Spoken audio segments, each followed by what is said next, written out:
سلامتی سیگار. جناب اینا چنده؟ قابل نداره 1 و 400 داره 350. پس که میدونی برای چی درآمدت به مخارجت نمیخوره خرجتو کمتر کن، درآمدتو بیشتر. میپرسی چطوری؟ من خوبم، تو چطوری؟ چه خبر؟ چیکار میکنین؟ کم پیدایی؟ تو چندش 10 میلیونی رو شرکت میکنی؟ بله. اسمتون چیه؟ مائده.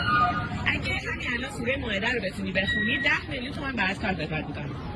اینو من بلد نیستم آخه. خب یه فرصت دیگه بهتون میدیم. اسم شما چیه؟ خوزبک. 2 3 حتی چرا نرفتی؟ آقا تو باری 1 2 3 بخون 4. خب بریم یه 2 تا بربره بگیریم. داداش ببخش یه دونه ای؟ نه بابا اسکول میگم یه دونه ای یا 2 تا. اگه خندیدی لایک و ساب یادت نره.